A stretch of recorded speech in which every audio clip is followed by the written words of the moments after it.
Alhamdulillah. Assalatu wassalamu ala rasulillah wa ala alihi wa sahbihi wa man tabi'ahum bi ihsanin ila yaumiddin. Asyhadu la ilaha illallah wahdahu la syarikalah wa asyhadu anna Muhammadan abduhu wa rasuluh alladzi la nabiyya ba'dah. Alhamdulillah, ikhwatu fillah,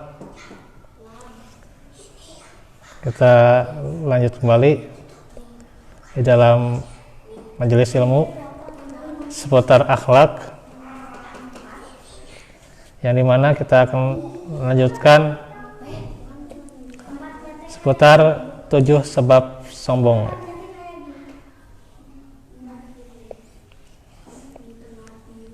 Nah, di sini di buku Meladani Akhlak Rasulullah ini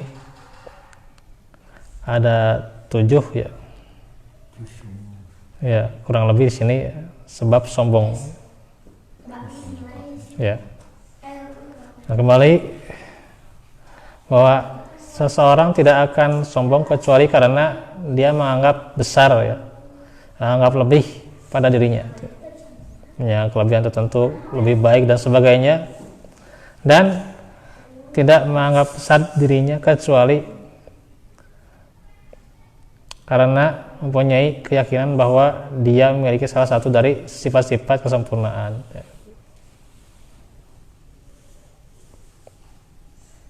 Nah, diterangkan di sini ada 7 sebab sombong.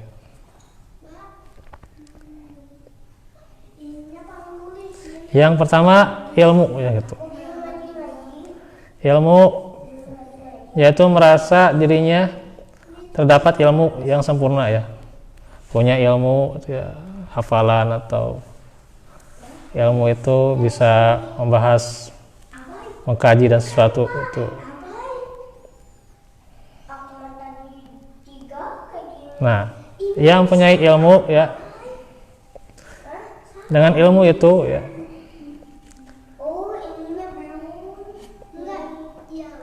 di antaranya ada yang menganggap dirinya besar dan merendahkan orang lain dan menganggap bodoh terhadap mereka. Itu karena 2 sebab ya gitu. Karena kesibukan orang tersebut dengan apa yang disebut ilmu, padahal bukan ilmu yang sebenarnya gitu.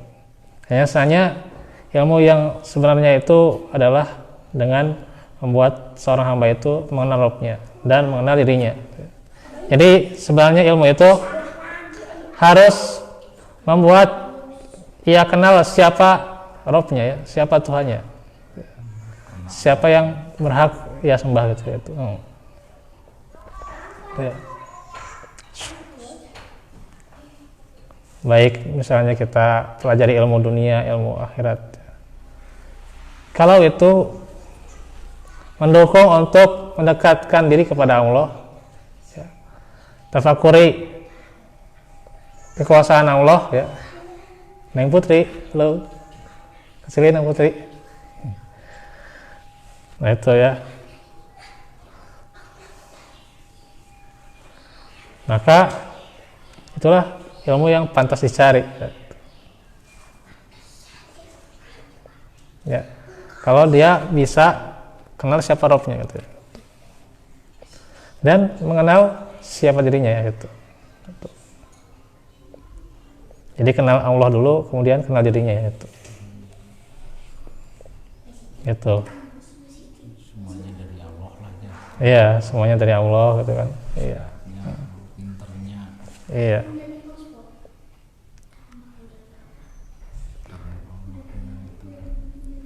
Dan juga sebab karena ilmunya bisa jadi seorang hamba mendalami ilmu sedangkan ia jelek niatnya, niatnya kotor, jiwanya dan jelek akhlak ya gitu. Nah, itu juga ya gitu, sehingga menyebabkan kesombongan ya gitu. Ya, congkak. Jadi karena niat ya gitu.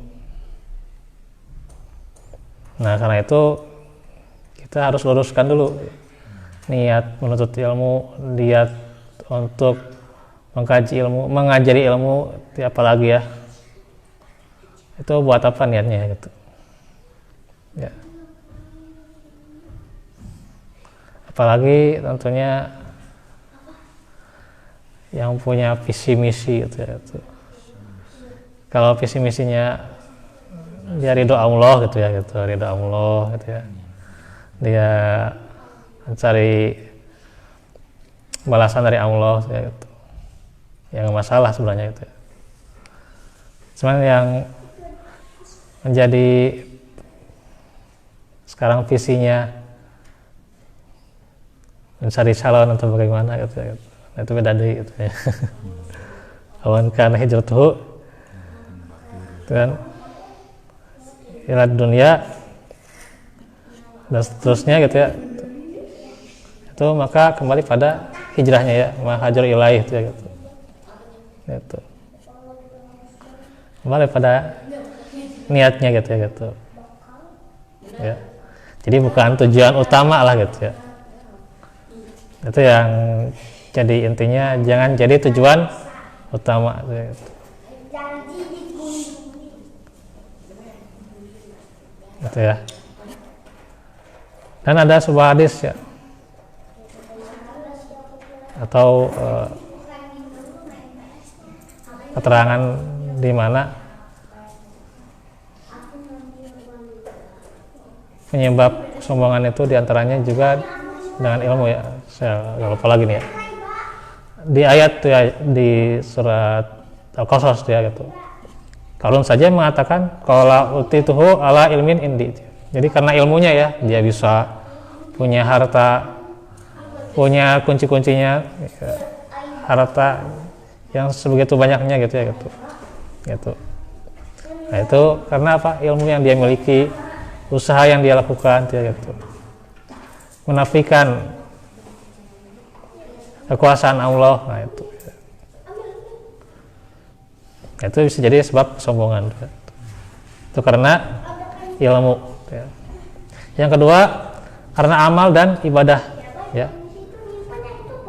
Dia mengharapkan disebut orang waro, tawadu, takwa. Gitu. Dan semua orang lebih mendahulukan mereka di atas orang lain. Gitu. Dan seolah-olah mereka memandang ibadah mereka karunia atas makhluk dan memandang orang-orang celaka sedangkan dirinya selamat. Nah, sampai memvonis dirinya kayak gitu ya gitu. Orang lain gak ikutan pemahaman saya celaka gitu ya gitu. Jadi doktrin lah gitu ya, padahal pada hakikatnya akan celaka selama dia memandang ya, punya pandangan paradigma demikian tuh ya gitu. Tuh. Celaka seseorang tuh ya gitu. Gitu ya. Ini dengan amal dan ibadah tuh ya gitu. Dia merasa punya amalnya, kemudian juga punya sanadnya gitu ya. Gitu. Tapi mengharuskan orang mengikuti dia, ya. Kalau nggak ikut dia, nah gimana itu kan? Nah gitu. Ya. Harus bertaklid padanya gitu ya. Gitu. Dia harus mengikuti pemahaman saya, jangan ittiba pada Rasul. Nah itu udah kesombongan sebenarnya gitu. Gitu. Ya. Padahal intinya kan ittiba kepada Rasul ya, gitu. Ya.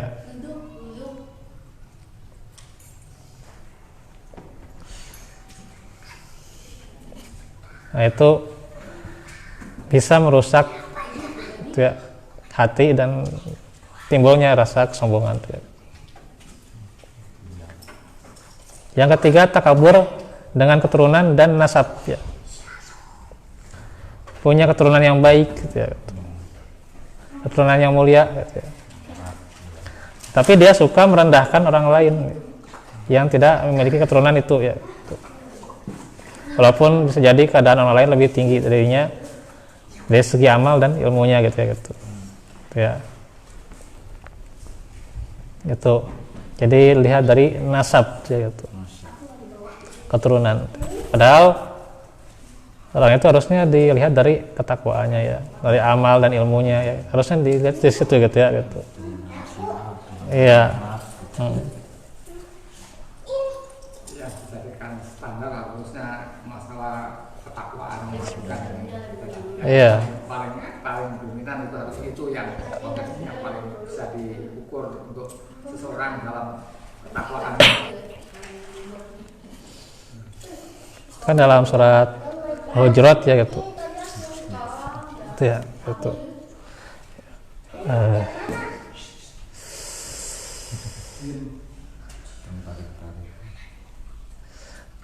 Di antaranya bagaimana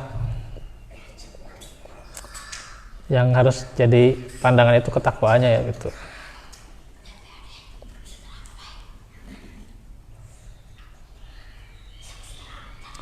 Dan terkadang sebagian dari mereka sombong ya, jadi nggak mau campur ya, maksudnya campur gaul ya gitu, tidak mau bergaul, tidak mau satu majelis ya, nggak mau berteman ya, dan terkadang tampak pada ucapannya membanggakan keturunan tersebut ya, jadi bangga terhadap keturunannya gitu ya gitu. Iya.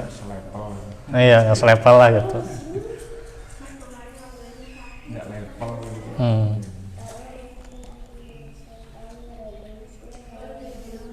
Nah, itu juga bisa jadi sebab kesombongannya ya.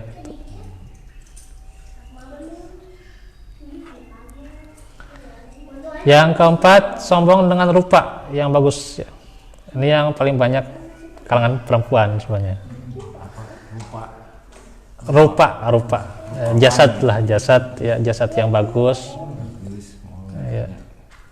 Cantik, penampilan lah gitu ya. Emang bagus ya, innallaha jamalun ya. Itu Allah itu kan apa jamilun ya. Innallaha yuhibbul jamilun ya. Yuhibbul jamal ya gitu. Allah itu kan indah gitu ya, dan suka keindahan itu. Yuhibbul jamal itu ya gitu. Gitu. Bagus sebenarnya ya gitu. Tapi sebenarnya penampilan itu bukan patokan utama gitu ya gitu. Seorang kadang ada yang lusuh gitu ya gitu, makanya kadang lah ya tidak teratur bagaimana gitu, tapi doanya diijabah gitu ya gitu. Jadi Allah itu tidak melihat jasadnya seseorang ya gitu. Model itu ahli tasawuf kan pakanannya kadang-kadang Iya, tapi kita juga harus menjaga penampilan juga, bukan artinya kita lihat apa kaum ini penampilannya demikian enggak juga gitu. Tetap penampilan ya salah satu lah gitu, walaupun bukan jadi patokan lah gitu penampilan itu ya, yang penting kan hatinya sebenarnya ya gitu ya gitu. Karena innallaha la yanzuru ila suwarikum wala ila ajsadikum walakin yanzuru ila a'malikum atau ila qulubikum wa a'malikum ya gitu. Sesungguhnya Allah tidak melihat rupa-rupa kalian, jasad kalian ya gitu. Apa ini cantik atau jangan dikatakan goreng juga ya, apa kurang lah gitu. Itu ada tergantung apa namanya pandangannya lah gitu, tergantung pendapatnya lah gitu. Ya, cantik dan sebagainya itu tergantung pendapat dia gitu lah gitu. Beda-beda lah gitu ya. Montok atau kumaha gitu ya. semuanya takdir Allah ya. Takdir Allah itu. Allah yang bikin rupanya gitu ya gitu. Allah sudah mendesain yang Ya. mungkin itu karena bikinan Allah itu yang terbaik itu kan kita sampai istilahnya bisa menilai tidak bagus dan lain. Karena bikinan Allah itu kalau bikinan kita sih, ya Allah yang bikin bukan yang terbaik pasti. Dalam surat Ghafir itu ya gitu ya, bahwa Allah juga menciptakan dan juga membaguskan rupa kalian gitu. Nah, fa ahsana suwarakum wa razaqakum minat thayyibat, dan Allah juga memberikan rezeki ya, dari hal-hal yang baik gitu. Jadi udah jaminan itu ya gitu. Tuh ya.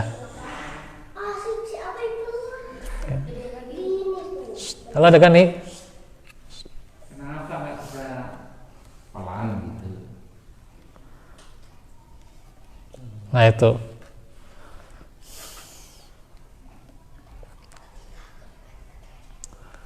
dan juga tidak melihat rupa jasadnya, ya, kurus atau gendutnya sebenarnya nggak dilihat ya gitu. Jadi nggak dilihat rupanya gitu ya gitu. Molek atau tidaknya itu ya enggak, Allah tidak melihatnya gitu. Yang lihat itu hati dan amalnya gitu ya gitu. Itu yang Allah lihat. Iya, hatinya gitu. Apakah hatinya bersih gitu ya. Nah, itu yang Allah lihat ya. Kemudian amalnya ya gitu. Apakah dia amalnya senantiasa mendukung takarrub pada Allah, berbuat baik pada sesama gitu ya gitu. Itu yang Allah lihat ya. Kadang perempuan dengan rupanya dan bagaimana gitu ya, merendahkan orang lain, mencela gitu ya, gibah dan menyebut aib-aibnya gitu ya. Campur tangan urusan orang lain dan sebagainya itu ya. Nah, termasuk itu juga ya gitu. Hanya emang bisa jadi bukan hanya dia tidak taat pada suaminya ya.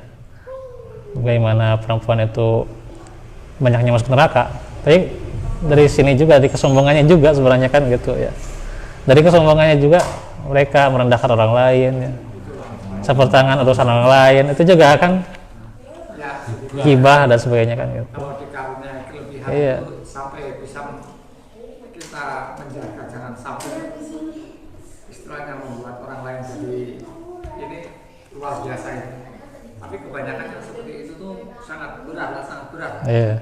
Dilebihkan segala macam, kita pasti sedikit sudah egonya kita luar biasa. Makanya Allah memandang kita mungkin dibuat begini supaya kita tidak sombong jadi. Betul. Ya itulah supaya kita tidak sombong. Jadi untunglah kita ya. Harusnya begitu.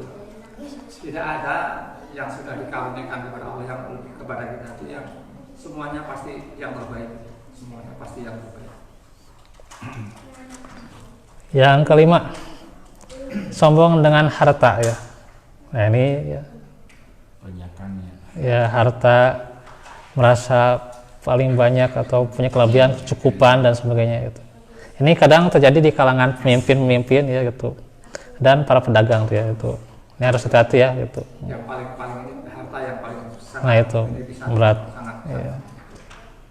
cepat bisa Iya. dapat sombongan harta. Harta, Dipandang paling itu iya. dalam segi harta. Pakaian tuh ya. Pakaian kan perempuan kan kadang suka ngeleksi pakaian tapi takut kepakai gitulah gitu ya. Ya gelang atau gitu ya, suka dikoleksi lah gitu. Atau kuda mereka dulu ya, kuda itu ya memang karena populernya kuda dulu, unta merah itu ya gitu, tuh suka gitu ya gitu. Itu bisa jadi itu ya. Kendaraan juga demikian ya gitu, apa yang dimiliki lah gitu ya. Sekarang juga bisa jadi kan HP gitu lah gitu, televisi dan seterusnya gitu. Nah mereka kadang merendahkan orang yang fakir dan bersikap sombong terhadap mereka gitu. Itu ya, harus hati-hati ini ya. Gitu. Makanya kekayaan yang paling penting itu adalah kekayaan hati ya gitu. Ya, bukan dari harta gitu. Ya. Tapi kekayaan hati ya gitu. Orang mau hartanya kecukupan atau kurang, tapi kalau hatinya merasa cukup dengan nikmat Allah, nah itu. Iya, iya. Iya. Tapi qanaah juga bukan artinya kepada orang miskin saja ya gitu. Maksudnya dia itu merasa cukup itu bagaimana dia tidak berlomba-lomba dengan harta, kemudian mengoleksi dengannya, kemudian lupa terhadap nikmat Allah, nah gitu, sehingga tidak mau sedekah dan sebagainya ya gitu. Iya. Jadi orang kaya juga sebenarnya dia justru memang lebih utama ya itu. Itu hanya saja ya tentunya kalau nggak ada orang miskin ya bagaimana buat sedekah, buat zakat dan sebagainya gitu ya gitu. Dan Bisa jadi juga dengan kemiskinan tuh ya, miskin tapi dia sombong tuh ya, itu ada juga tuh ya, gitu. Itu kan ada hadisnya ya, orang yang tidak akan dilihat oleh Allah ya, orang miskin dan juga dia sombong tuh ya, gitu. Sangat dibenci oleh Allah. Iya. Tapi sombong itu sangat dibenci. Luar biasa.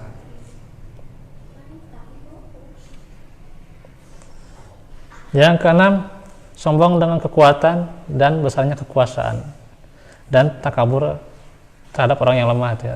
Itu juga termasuk dengan fisik ya, contohnya ya kaum Ad ya, itu kaum Samud kan, itu fisiknya kuat-kuat ya gitu. Kaumnya Nabi Nuh itu juga ya, Diasap ke Allahnya, ya diazab tapi ke Allah gitu suara yang keras. ya. Walaupun mereka punya kekuatan yang luar biasa, bahkan rumah juga bisa bikin sendiri gitu ya gitu. Dingin. Iya. Tapi karena tidak mau taat ya, kepada apa yang dibawa oleh Rasulnya, ya mereka dihancurkan itu. Zaman Nabi siapa ya? Iya, zaman Nabi Nuh, ya, Nabi Hud, Nabi Sholih itu juga Nuh, sama. yang di Keum itu Ya, yang banjir bandang itu Nabi Nuh itu. Ya. bagi itu. Yang dihancurkan dengan petir ya Ad, Samud juga demikian sama ya gitu. Firaun itu. Firaun juga ya punya fisiknya gitu, luar biasa ya, kekayaannya ya, keturunannya, nasabnya, wah segala ayat gitu ya Firaun. Tentara ya, kendaraan iya.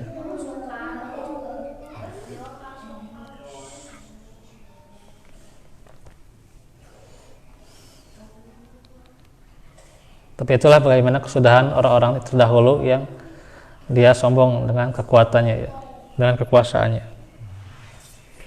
Nah yang ketujuh,